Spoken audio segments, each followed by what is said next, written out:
There's so much more happening in this photo of the B-21 than people are talking about. And honestly, more is happening in the photo than even most pilots realize. And when I see a photo like this, it definitely reminds me of my first night tanking experience in combat. It was a complete goat rope, something you would be thoroughly unimpressed by. Now, I did make it happen, and then after doing it a couple hundred more times, you get pretty good at it. Let's just say that first experience definitely didn't look anywhere near as smooth as America's newest and most advanced bomber on the boom, or at least behind this KC-135. On March 10th, plane spotters over the Mojave Desert photographed the B-21 Raider tucked in right behind a KC-135 at 23,000 feet. Now, TAs over on X captured these photos and shared them, and honestly, they're quite striking. The mission lasted 5 hours and 33 minutes. And these photos went viral, at least in plane spotters and aviation geek circles. Now, the Air Force confirmed this actually did happen, and they called this a close proximity flight with the KC-135. They didn't say aerial refueling, which,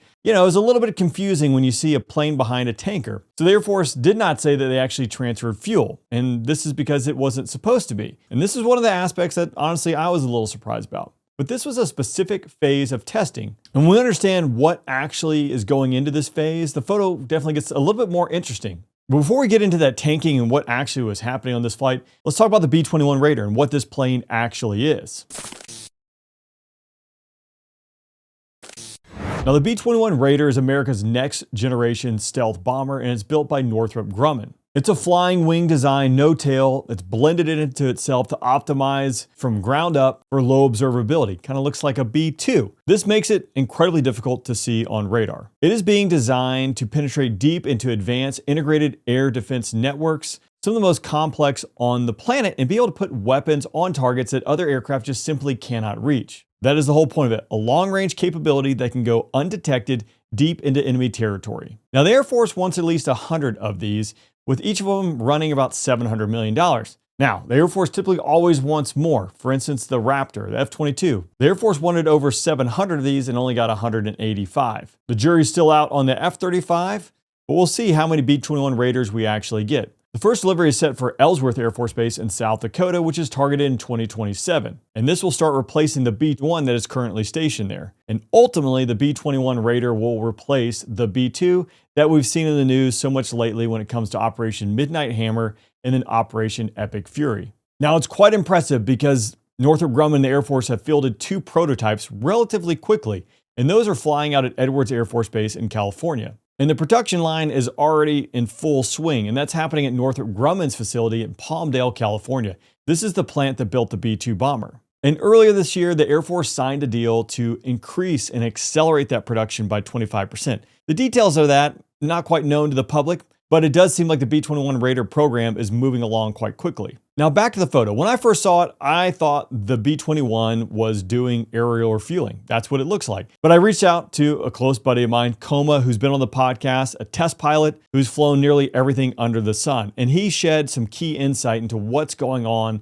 with this B-21 specifically in this flight. So again, the Air Force called this a proximity sortie. And I think most coverage miss what is actually transpiring here because it, again, face value, it just looks like your standard refueling. What's really happening here is the Air Force is testing the handling characteristics of the B-21 in conjunction with all the things that are required to do aerial refueling. The first being is just seeing how the airflow happens around the plane up close to the tanker.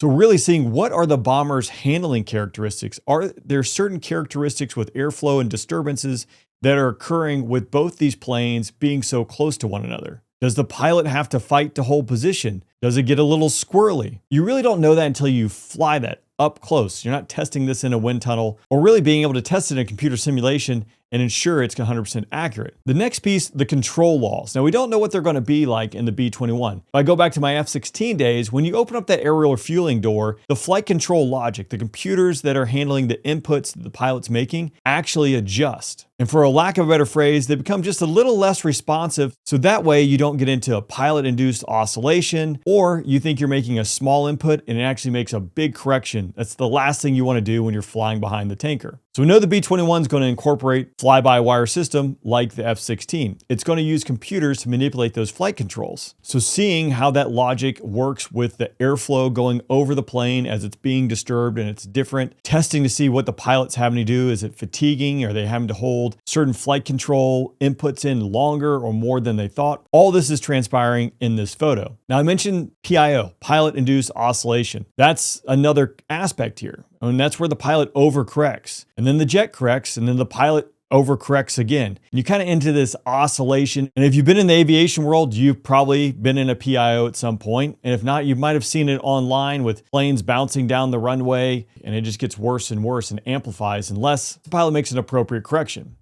And this is a legitimate concern, especially when we're flying a prototype, more or less an experimental aircraft with experimental control laws up close to a 400,000 pound gas station. And clearly we can see the weather is perfect out there. So you definitely want to sort this out in the day, visual flight control conditions, before you're doing this at night, or even worse, doing this in the weather. So that's kind of scratching the surface when it comes to the flight controls, but also we have the throttles. Holding position behind the tanker requires constant small power adjustments. For every movement you see on the boom, or when you're flying in formation, you're typically making 3 movements to make the correction. The first being to close the distance or expand the distance, make that change. So it's going to require a throttle input. And then you're going to take that power out to stop the change from occurring, and then adjust the power back in to hold the correction. So a lot of movements happening. Aim small, miss ball is the name of the game here. Como also talked about the engines, right? How responsive are the engines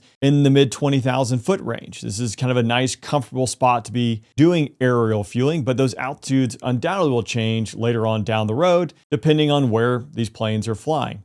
So does that thrust come in smoothly? Is there some kind of lag when the pilot makes the input? How much workload is this placing on the pilot? These are all different questions, big picture questions that these test pilots are trying to figure out. The next piece, assuming all the flight controls, the engine, and that stuff works fine, really comes down to being able to fly in formation off the tanker. So on tankers, you have position lights. Now the KC-135, for instance, that is coming out of the 1950s, really the end of World War II. And it was designed predominantly for the B-52, that strategic bomber, being able to deliver nuclear weapons way back in the day. So the lights on the KC-135 are really designed for a position for a B-52 pilot. They weren't thinking about an F-22 or an F-16 back then.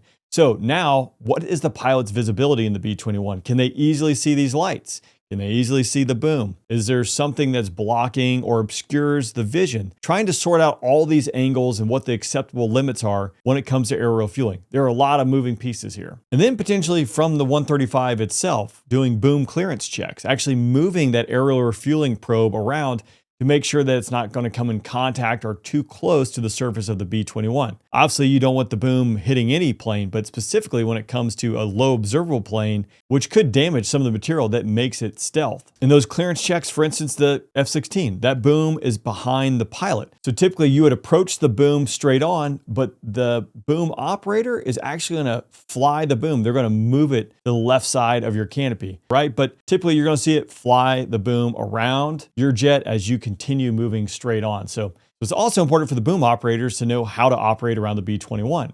So all this is happening in one single sortie, assuming everything goes smoothly, and that's before they've even transferred 1 single pound of fuel. Now the B-21 obviously looks very similar to the B-2. The flying wing shape, the blended fuselage, all very visually similar to the B-2. But Como made a good point that I think is important to note, that these planes are different airplanes. Now the B-21 can probably lean on a lot of what was learned during the B-2 testing, as well as the B-2 operations over the last 2-3 decades, which should help move this through the process faster. But the aerodynamics, the control characteristics, the engines, those are all going to be significantly different than the B-2. So you can't make the assumptions. You have to go out there and fly it and figure it out. Now, on the other end of the boom, that KC-135, I was curious about who actually would be flying that, right? There's a lot of trust, there's a lot of responsibility, and then just a vast amount of information and knowledge that can be gleaned from being on the other side of the B-21. Now, most likely this is the 370 Flight Test Squadron out at Edwards. This is a dedicating test refueling crew. And as far as I can tell, maybe I'm wrong, if you're part of the 370th or associated with it, these are all reservists, right? So these are citizen airmen who have other jobs that are not full-time Air Force officers or boom operators. Now, there are some exceptions to that where they could be on full-time orders for a bit, but most likely they're out doing their civilian job part of the month, and then they're supporting tests like the B-21 Raider the other half of the month. So to me, that's pretty cool. You have citizen airmen who are out there certifying and helping certify America's most advanced and newest next generation bomber. And then the rest of the month, they might be flying for a major airline or working for a construction company or whatever down the road from you. Now, another aspect, the tanker is actually an KC-135, and its tail number 610320 actually means it's a specialized KC-135 that has special instrumentation to support tests. This isn't just a standard tanker, it's equipped to monitor and record what's happening during the rejoin, the approach, the position hold, data that's coming off the mission going straight back to the engineers at Edwards. So right now, the B-21 program is sitting with 2 prototypes that are flying. Again, that's very impressive. We have production that is accelerating. And then we have Air Force bases that are actively preparing infrastructure right now. Ellsworth Air Force Base, again, being that first base that's going to get this. They actually relocated temporarily B-1s out of Grand Forks to redo the runway and redo a lot of support infrastructure this past year. So if all went well in this proximity sortie, most likely this means that dry contact is next. That's where the boom actually moves into the AR receptacle, and after that, actually doing aerial refueling. They're going to see how that B-21 handles and how it drinks gas for the first time, how the plane maneuvers, if it changes. There's so much that goes into it. Again, just from one simple photo, if we dive into the details, there's a lot there. So 2027 is the target delivery for the first B-21. Based on what we're seeing, it seems like it's moving along. Now, again, there are a lot of parts and pieces, and when it comes down to the mission components, that's a whole nother can of worms that obviously we're not going to see that out here on YouTube. So next year this time, we might see the first operational B-21 landing at Ellsworth, supporting missions like Operation Midnight Hammer that we've seen the B-2 play in, or Operation Epic Fury, which now we've seen the B-1, B-2, and B-52, so potentially seeing the B-21 mixed into that. So back to the photo. We have the B-21, America's latest and greatest piece of aviation technology tucked in right behind a nearly 70-year-old tanker over the Mojave Desert. Multiple test objectives, a reserve crew, and engineers capturing an enormous amount of data to make this all come together. It definitely looks cool seeing this plane potentially get gas here in the near future. So with that being said, I'll see you next time.